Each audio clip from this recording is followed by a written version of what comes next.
Bismillahirrahmanirrahim. Assalamualaikum warahmatullahi wabarakatuh. Alhamdulillah rabbil alamin, wassalatu wassalamu ala asyrafil anbiya'i wal mursalin, nabina Muhammadin wa ala alihi wa sahbihi ajma'in. Ya ayyuhalladzina amanu taqullaha haqqa tuqatih wa la tamutunna illa wa antum muslimun. Subhanaka la ilma lana illa ma 'allamtana innaka antal alimul hakim. Allahumma la sahla illa ma ja'altahu sahla wa anta dajal hazna idza syi'ta sahla ma ba'd. Para pemirsa dimanapun kita berada, alhamdulillah kita bersyukur kepada Allah. Kita akan melanjutkan kajian kita pada penjelasan kitab Fathul Majid syarah kitab Tauhid. Pada poin ini kita akan membacakan riwayat yang disampaikan oleh Husain bin Abdurrahman. An Husain bin Abdurrahman qala kuntu 'inda Sa'id bin Jubair faqala ayyukum ra'al kawkab alladhi inqadda al-bariha faqultu ana thumma qultu amma inni lam akun fi salatin walakinni ludightu qala fama sana'ta qultu irtaqaitu qala fama hamalaka ala dhalik qultu hadithun haddathnahu Sya'bi qala wa ma haddathakum qultu haddathana an Buraidah bin al-Husayb annahu qala la ruqyata illa min 'ainin aw humah qala qad ahsana man taha ila ma sami'. Ikhwan warahmatullahi hadis ini juga diriwayatkan oleh Bukhari dan Muslim dalam lafaz yang berbeda. Hanya masalahnya kemudian riwayat ini disampaikan oleh Husain bin Abdurrahman karena dia sendiri yang mengalami ketika beliau bersama dengan Sa'id bin Jubair. Jadi dari Sa'id bin Jubair, aku bersama dengan Sa'id bin Jubair, kata Husain. Kemudian beliau bertanya, siapakah yang tadi malam melihat meteor yang jatuh? Ya. Kemudian aku berkata, aku yang melihatnya. Kemudian aku berkata, pada saat itu aku tidak dalam keadaan sholat, hanya aku sedang digigit oleh kalajengking. Qala fama sana'ta, terus apa yang kamu lakukan? Qultu irtaqaitu, aku meruqyah. Qala fama hamalaka ala dhalik, apakah yang menyebabkan engkau melakukan seperti itu? Maka aku berkata satu hadis yang disampaikan kepadaku oleh Imam Sya'bi. Kemudian dia bertanya, apakah hadis yang disampaikan kepadamu? Maka aku berkata, meriwayatkan kepadaku Buraidah bin Husayb. Kemudian dia berkata, la ruqyata illa min 'ainin aw humah. Ya, tidak ada keutamaan ruqyah seperti yang ada pada penyakit yang disebabkan oleh ain atau racun yang ditimbulkan oleh kalajengking. Maka beliau katakan, sungguh telah berbuat baik orang yang telah sampai kepada apa yang dia dengar. Jadi dia jalankan apa yang dia dengar. Para kaum sekalian, hadis ini cukup menarik sekali untuk kita gali pada kesempatan ini, bahwa Husain bin Abdurrahman, murid daripada Sa'id bin Jubair. Sa'id bin Jubair ini seorang ulama tabi'in, murid Ibnu Abbas, murid utama dari Ibnu Abbas. Dan Sa'id bin Jubair ini termasuk salah satu dari 500 ulama yang disembelih oleh Hajjaj bin Yusuf Al-Thaqafi tahun 95 Hijriah, di mana Hajjaj bin Yusuf Al-Thaqafi terkenal seorang yang sangat otoriter.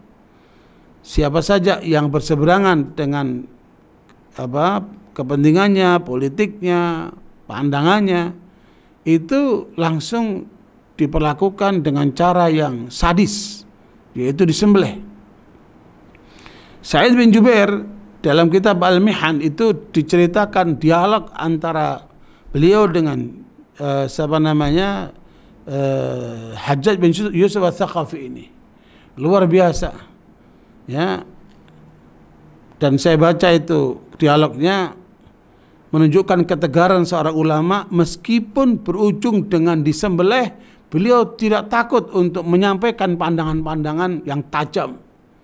Ya, sehingga pada saat pelaksanaan pembantaian atau pembunuhan, penyembelihan terhadap Sa'id bin Jubair, dan itulah yang menjadikan derita yang diterima oleh Hajjaj bin Yusuf Ats-Tsaqafi, seakan-akan rohnya Sa'id bin Jubair mengejar-ngejar dia.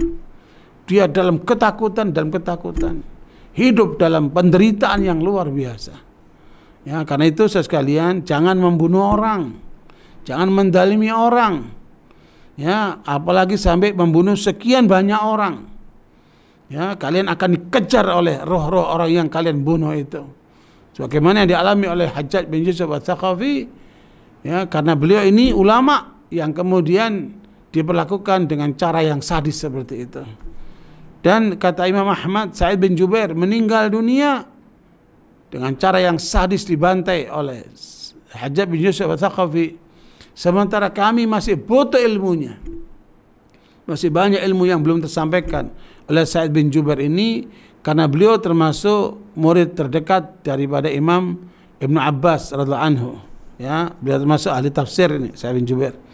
Nah, barakallahu dia bertanya, Sa'id bin Jubair bertanya kepada murid-muridnya yang ada di sekitarnya. Ya, di sana diceritakan oleh Husain bin Abdurrahman, yang ditanya adalah siapakah yang melihat meteor tadi malam jatuh. Ya, ada meteor atau bintang atau galaksi atau apa yang dari atas itu kelihatan jatuh. Ya, nah itu yang ditanya oleh Sa'id bin Jubair kepada murid-muridnya. Maka Husain bin Abdurrahman berkata, aku yang melihat itu. Kemudian aku berkata, pada saat aku melihat, aku tidak dalam keadaan sholat. Perhatikan, ya, kejujuran orang-orang saleh itu, dia menyatakan tidak dalam keadaan sholat, bukan pura-pura sholat, memang dia nggak sholat waktu itu. Maka dia katakan dengan terus terang, ya. Sementara banyak orang sekarang, dia bangun malam, dia WA sono, WA sini, tahajud, tapi dia sendiri tidak tahajud. Aneh, ya. Makanya sekalian, ya, sembunyikan ibadah amal salehmu itu. Meskipun saya juga mengoreksi ketika ada orang berpendapat bahwa tahajud itu disembunyikan untuk diri sendiri, karena di dalam surat Az-Zumar, surat Al-Muzammil, ayat yang terakhir, Allah katakan, inna rabbaka ya'lamu annaka taqumu adna min thulutsal laili wa nisfahu wa thulutsahu wa ta'ifatun minal ladina ma'ak. Nabi bertahajud bersama dengan sekumpulan orang-orang yang menyertainya. Jadi tidak harus sendirian, bisa bersama dengan para kader, para anak-anak muda yang kita latih, ya, untuk menyiapkan mereka menjadi pemuda-pemuda yang memiliki 3 karakter di dalam itu disebutkan. Ya, di antaranya adalah orang yang siap dengan sikap kesabarannya. Yang kedua, untuk menjadi orang yang dermawan dengan kekayaannya, dan kemudian siap dengan keberaniannya. Itulah 3 karakter yang harus ditanam lewat Qiyamul Lail, dengan membina dan mengkader anak-anak muda supaya mereka menjadi seorang yang punya karakter sabar, punya karakter dermawan, dan karakter pemberani. Nah, itu yang disebutkan di akhir surat Al-Muzammil. Sehingga karena itu meskipun Husain bin Abdurrahman tidak dalam keadaan sholat, karena ada sebabnya. Mengapa tidak sholat? Walakinni ludirtu, karena aku di saat itu sedang digigit oleh kalajengking. Jadi karena masa itu kan nggak ada lampu dan orang hidup dalam kegelapan di tengah malam, ya. Sehingga kalaupun dia bangun, dia tahajud, karena tidak terlihat di situ ada kalajengking yang kemudian ternyata menggigit dan beracun. Ya, maka ketika aku digigit oleh kalajengking itu dan terkena racunnya, maka Sa'id bin Jubair bertanya, apa yang kamu lakukan? Kemudian aku jawab, aku meruqyah. Ya, nah sekalian, jadi pengobatan itu ada 3 macam. Ada pengobatan ala barat, yang pengobatan itu digunakan dengan bahan-bahan kimia, obat-obatan, kapsul, ya, atau menggunakan pola-pola psikiatri atau psikologi yang dilakukan oleh mereka yang mengobati penyakit dalam atau penyakit kejiwaan, ya. Nah, itu ala barat itu. Yang kedua ala nabawi, yaitu minum haba sauda, madu, kemudian bekam dan sejenisnya. Itu adalah pola tibbun nabawi. Ada yang ketiga dengan cara ruqyah, ya. Ruqyah ini dialami oleh para sahabat anhum sebagaimana dalam riwayat Bukhari, ketika mereka sedang berdakwah ke kampung-kampung, masuklah mereka ke dalam satu kampung, ternyata dihalangi oleh penduduk kampung itu karena pimpinan kampung itu sedang sakit dan sudah didatangkan tabib-tabib dari berbagai kalangan tapi masih belum sembuh. Kata sahabat-sahabat ini, boleh nggak kami mencoba untuk mengobati kepala dusun, kepala kampung ini? Akhirnya dipersilakan. Nah, saat itu oleh para sahabat ini dibacakannya surat Al-Fatihah. Ketika dibacakan surat Al-Fatihah, kata mereka kemudian kepala kampung ini boleh kembali seakan-akan tidak punya penyakit. Sehingga kemudian mereka pulang dikasih kambing, beberapa kambing. Dan disampaikanlah sama Nabi apa yang sedang dialami oleh mereka. Kata Nabi, wa ma yudrika, ya, dari mana kamu tahu annaha ruqyah, kalau Al-Fatihah itu mengandung ruqyah. Al-Fatihah itu namanya banyak, Al-Kafiyah, Syafiyah, ya. Al-Fatihah itu mengandung ruqyah. Dari mana kan tahu? Ya kami coba-coba ya Rasulullah. Ternyata hasilnya luar biasa. Makanya perhatikan saya sekalian, ruqyah yang paling efektif adalah Al-Fatihah. Jangan lupa itu. Kalau ada apa-apa, coba obati dengan cara ruqyah, ya, dengan membacakan surah Al-Fatihah.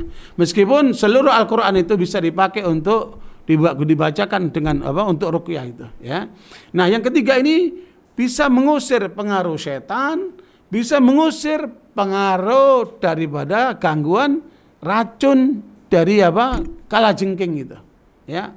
Bisa jadi di situ ada pengaruh-pengaruh setan juga, ya. Makanya ruqyah itu bisa untuk fisik, bisa untuk rohani, ya. Makanya penting sekali untuk kita menggunakan pola ruqyah ini, karena gini, kalau orang itu ketika diruqyah atau dia meruqyah diri, kemudian dia kesurupan, berarti betul-betul dia diganggu sama setan. Atau yang kedua, ketika diruqyah dia pusing-pusing, ya, itu kemungkinan dia sedang diganggu, namanya mas itu. Tetapi kemudian baca terus, ulangi sampai 3 kali. Kalau sampai kemudian kesurupan, berarti betul-betul itu dia kemasukan setan.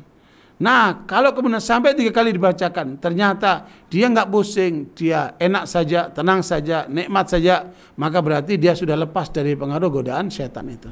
Jadi enak sekali, baca Al-Quran, baca ruqyah 3 kali, ya. Dan itu kemudian menjadikan seseorang insya Allah terlepas dari belenggu-belenggu setan yang telah mengganggunya. Karena itu kemudian ditanyalah oleh Sa'id bin Jubair, qala ma hamalaka ala dzalik, kenapa kamu lakukan itu, kok kamu ruqyah?